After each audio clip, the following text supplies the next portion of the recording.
Bonsoir, bienvenue dans Roleplay, l'aventure continue dans le monde d'Hearthstone, et ce soir, c'est François qui va nous faire le résumé de l'épisode précédent. Après avoir quitté les ruines de Scavi, nous avons entamé la descente d'une imposante falaise en suivant un petit sentier très périlleux. Nous avons peiné à traverser un pont qui enjambait une rivière de lave particulièrement dangereuse, et en plus nous avons dérangé une espèce d'aigle de feu qui s'est montré particulièrement désagréable. Et après toutes ces péripéties, nous avons atteint le pied de la falaise et nous avons commencé à longer les marais brumeux où, dit-on, résiderait un dragon. Et nous nous étions arrêtés devant une étrange tour qui semble se vanter d'être la dernière maison simple de Barsave.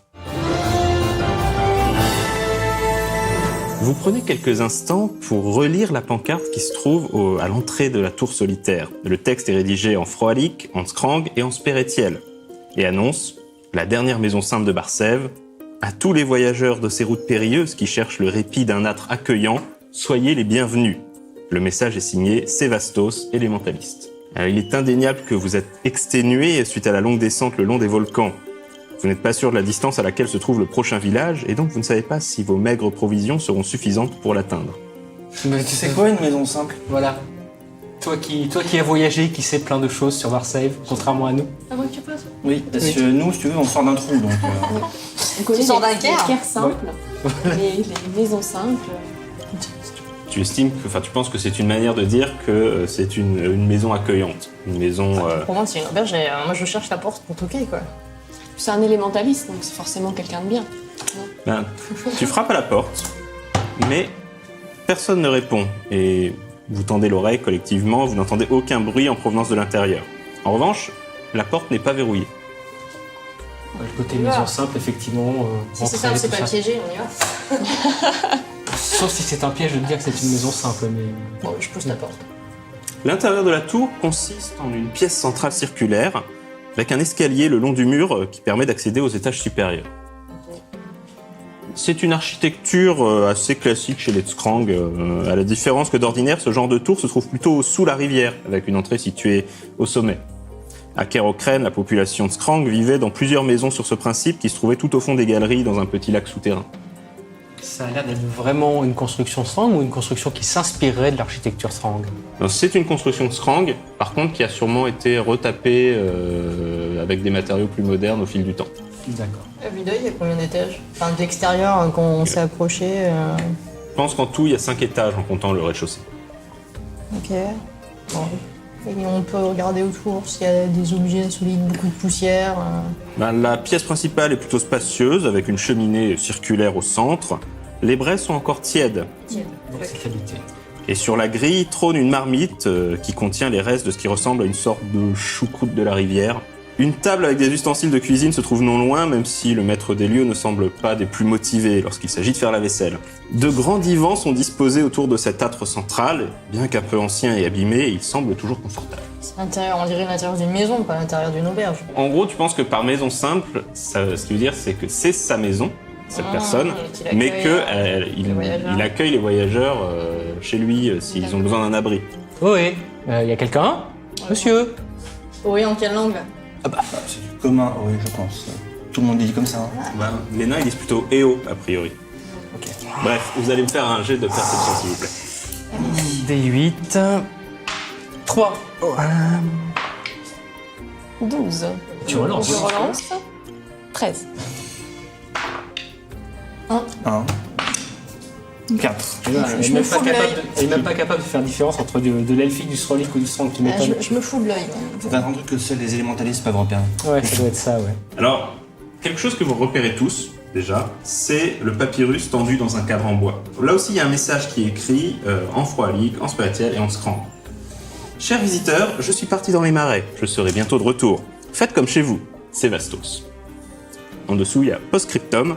La pièce située au sommet de la tour est protégée par des sortilèges. Merci de ne pas essayer d'y pénétrer. Je me ferai un plaisir de vous montrer ma collection à mon retour.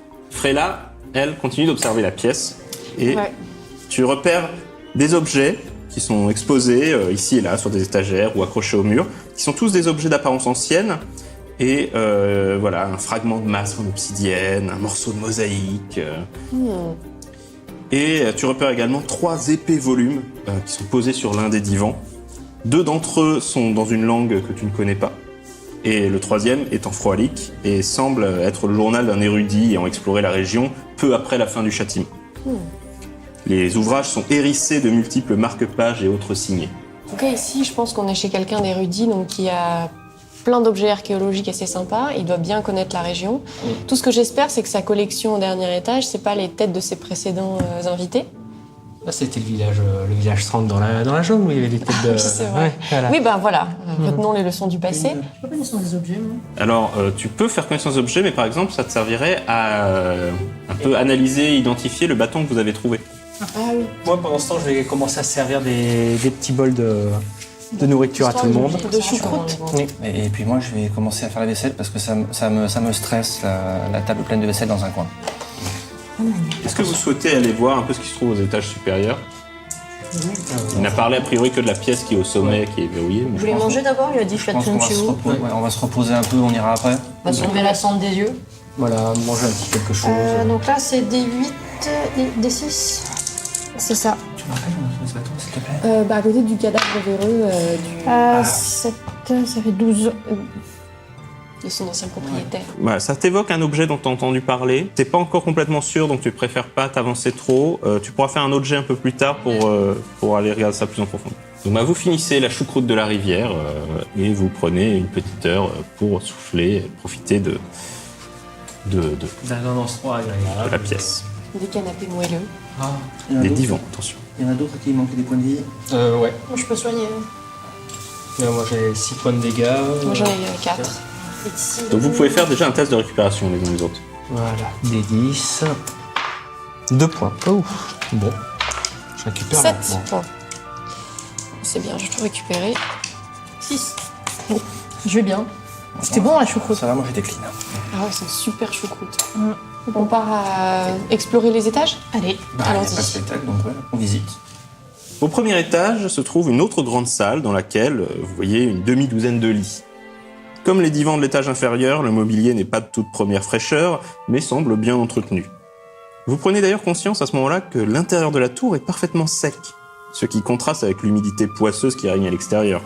Si Sévastos est effectivement un élémentaliste, il a dû utiliser sa magie pour doter sa tour d'une isolation parfaite. Au deuxième étage se trouve un bureau, couvert de feuilles et de cartes, et entouré de multiples étagères et bibliothèques pleines à craquer de grimoires et de parchemins en tout genre.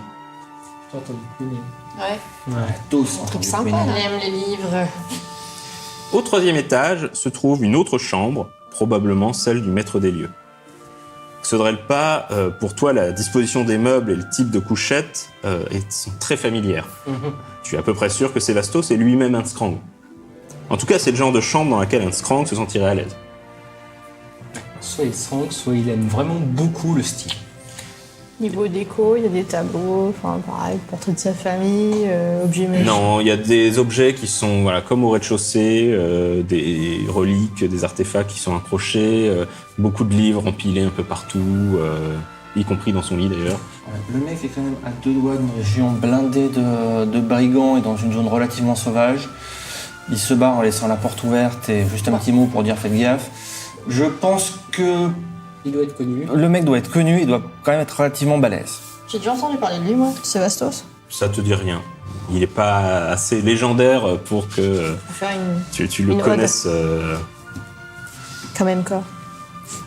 Ok. Ouais, enfin bon, encore très surfait quand même. Tu peux pas dire ça. Donc il nous reste un étage, après Voilà. l'étage interdit. Non, Voilà. il reste un seul étage au-dessus. Voilà, donc on arrête maintenant. Ok. De toute façon, l'escalier s'arrête au 4e étage. Et là, il y a une lourde porte qui empêche d'aller plus loin, avec un message similaire à celui trouvé en bas, accroché dessus. Toi, Aurore, enfin Frela plus spécifiquement, tu peux sentir les enchantements tissés dans la porte. Ouais, faut pas trop s'en approcher. Un maître voleur de Kratas pourrait sans aucun doute en venir à bout, mais tu estimes qu'ils sont un peu trop sophistiqués pour l'aventurier moyen. On n'a pas vraiment de raison de faire ça en plus. Si tu veux en savoir plus, tu peux faire un jet de demi-magie. Alors. Comme tu le sens. Un jet de demi-magie. J'avais fait ça la dernière fois, mais je me rappelle plus. Donc voilà, c'est ton rang de perception, qui est de Ouais. 7, plus ta demi-magie qui est de 2, ce qui fait 9. 9. Ah oui. Donc tu lances des 8 plus des 6. Ah d'accord. Alors, 5, 11, 13. Tu penses qu'il s'agit d'une protection en plusieurs étapes, qui se renforce à chaque tentative de la franchir. Ce n'est pas un piège mortel, ni particulièrement dangereux, mais il est suffisamment complexe pour dissuader la plupart des cambrioleurs potentiels. Si un importun essaie d'ouvrir la porte, des ronces apparaissent pour renforcer le bois. S'il insiste, le bois de la porte se change en pierre, et ainsi de suite jusqu'à ce que l'indélicat jette l'éponge. Ouais, c'est un piège qui repose sur la frustration, en fait.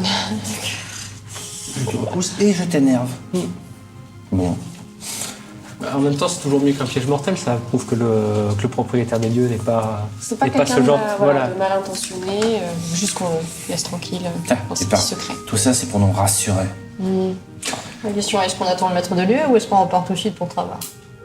Alors moi, je rajouterais le descendre d'un étage et aller se vautrer dans les pieux. Voilà. Je suis désolé. Je veux repartir tout de suite, sans dormir, sans. Ah, je suis au fort, moi, attends. Pour aller moi, chez je la mange ma dragonne, choucroute, ou chez le dragon. Je sais plus si c'était un dragon ou une dragonne. Ah non, une dragonne. ça c'est dans les. Dans les marais. Non, Voilà. on va pas aller rencontrer un dragon non plus. De toute façon, la lumière qui filtre à travers les petites fenêtres en forme de hublot commence à diminuer. La nuit est en train de tomber. Vous, la fatigue accumulée finit par réclamer son dû et vous commencez à somnoler. Moi, j'aurais bien en face du feu de cheminée, moi, chauffer, plutôt que de redormir, là. On n'est pas les poules. Vous n'allez pas vous coucher alors que le soleil Je vient pense juste de se coucher. que s'ils veulent dormir, ils peuvent dormir, mais Voilà. ça peut être sympa de monter la garde quand même. On n'est pas non plus débiles. Bon, raconte-nous une histoire. Conte-nous quelque chose. Voilà. Tu veux t'endormir, c'est ça? Non. Tout de suite. Non. Sinon, on Ou va alors, se à moins- dormir et puis on va à moins que tu voir sois les en train bouquins, de- nous, voilà, je ouais. sais. Ne te déprécie pas. Voilà. Je suis là pour ça. Voilà. De toute façon, vous êtes bercé par le chant du fleuve serpent qui s'écoule juste à l'extérieur. Et au bout de... Vous essayez de tenir quelques heures, mais au bout de quelques heures, vous êtes tous en train de dormir. C'est la lumière du jour qui vous tire de votre sommeil. Ça et l'odeur de truites grillées et de champignons qui vient chatouiller vos narines. Bah, est-ce que le maître des lieux est arrivé? Est-ce que Sévastos est là? Apparemment, ils préparent le petit-déj. Maître Sévastos? De la truite au petit-déj. Vous entendez deux voix en pleine discussion.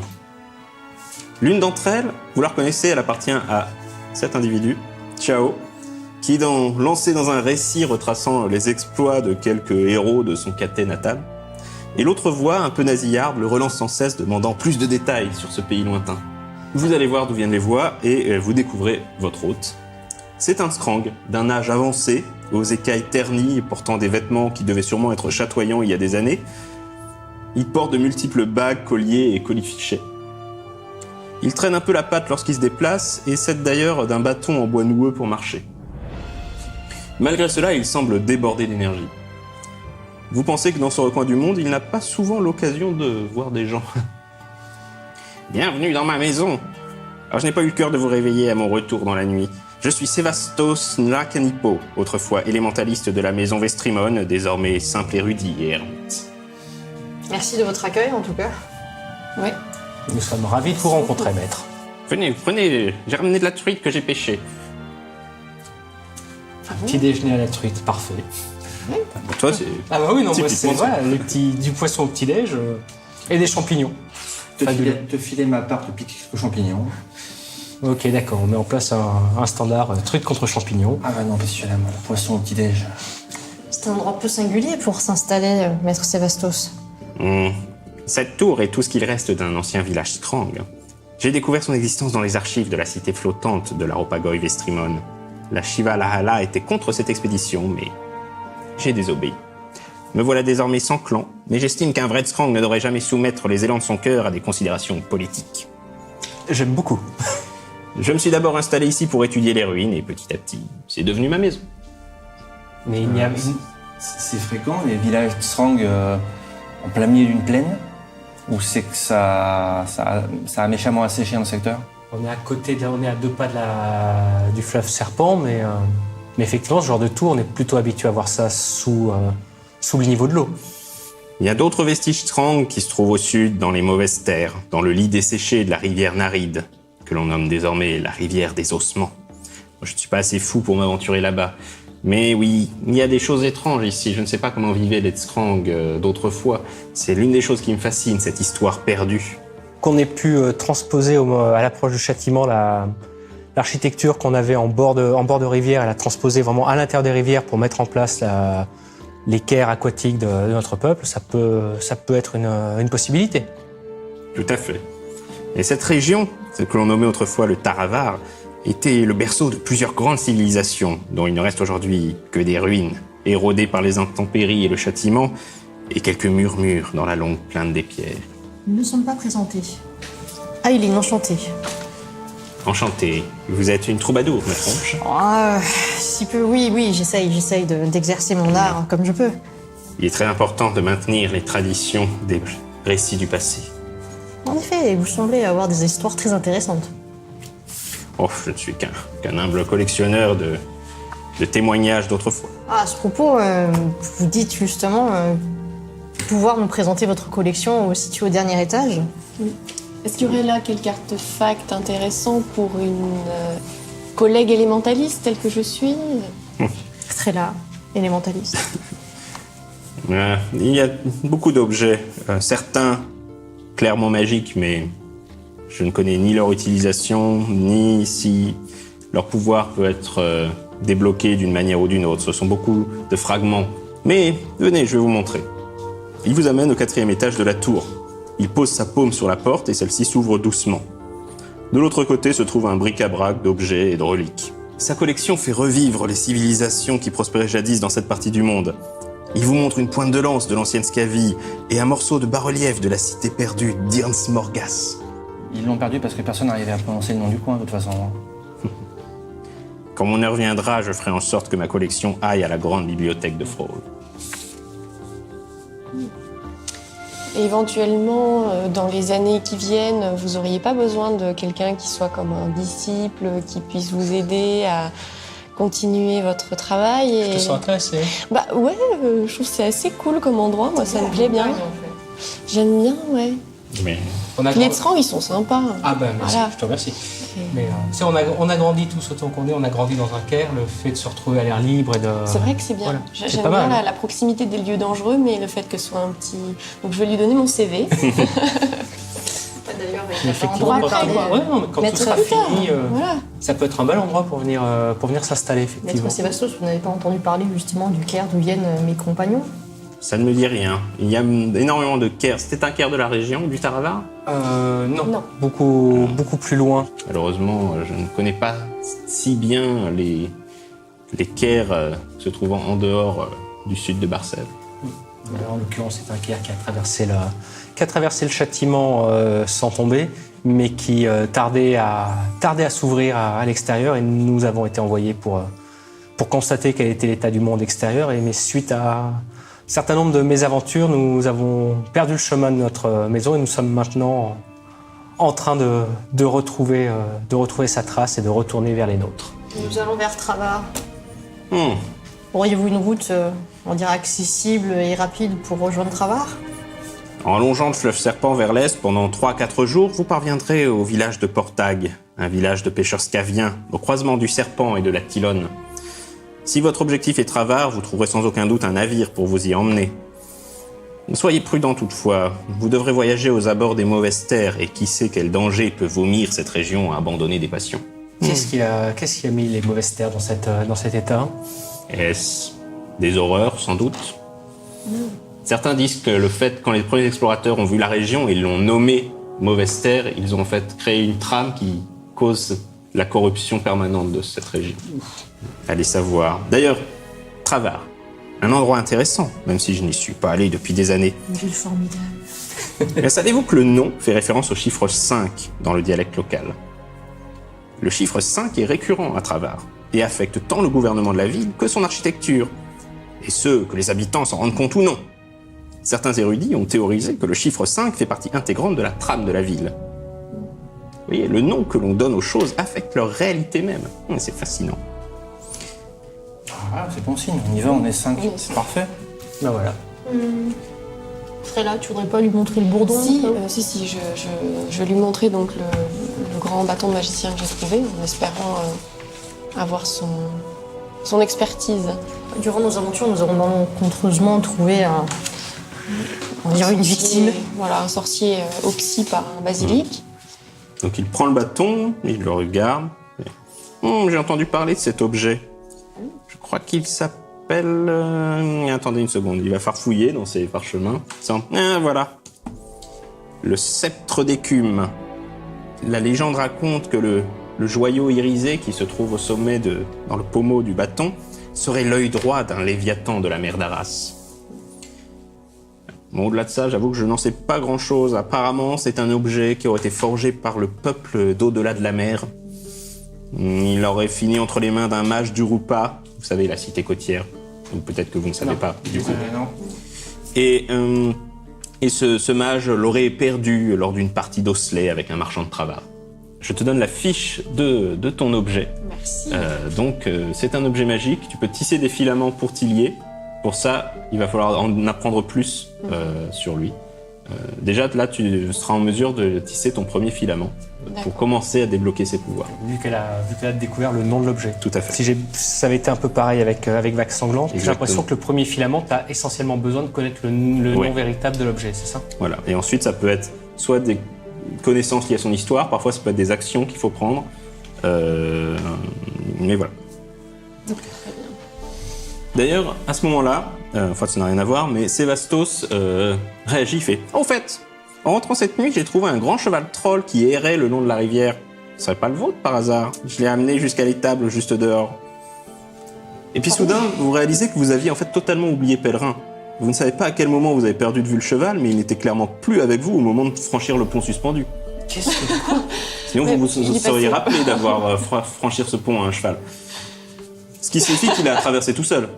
Oh, pauvre bête. Bon, vous vous sentez un peu honteux. Alors, on va être clair, moi Surtout lui. je suis déjà dehors en train d'aller m'excuser. Hein, Je vais faire des câlins. je suis parti avec une gamelle de champignons, je vais trouver des herbes, enfin, je vais passer pendant une bonne heure à m'excuser auprès de la Tu bête. vas les trier pendant 3 heures. Ah, je pense que je vais les trier pour la semaine qui vient. Et essayer de me rappeler quand c'est arrivé, parce que ouais, il y a un maître des bêtes qui se sent très très très merdeux Parce là. que, donc moi, je l'oublie, je veux bien, mais lui, Non, c'est une honte quand même, je te mal. rassure. Et C'est honteux donc, pour moi, ils l'ont un tape pour vous tous. Voilà.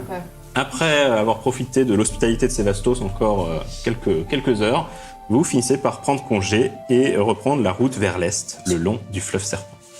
Maître Sévastos, peut-on nous prendre quelques provisions? Oui, bien sûr. Il vous donne déjà des Merci truites de votre qu'il a accueil. pêchées. Ah, merci. Des champignons, des petits légumes qu'il fait pousser, des algues. Mais Merveilleux. bon, c'est de la gastronomie ce rend, pour le coup. Bon, il doit pas avoir beaucoup de personnes, donc il nous bichonne. Et donc, plus vous vous éloignez des marais, plus la région devient aride et accidentée. Vous êtes arrivé aux abords des mauvaises terres qui gangrènent le sud de Barcef tel un cancer. Et la suite au prochain épisode.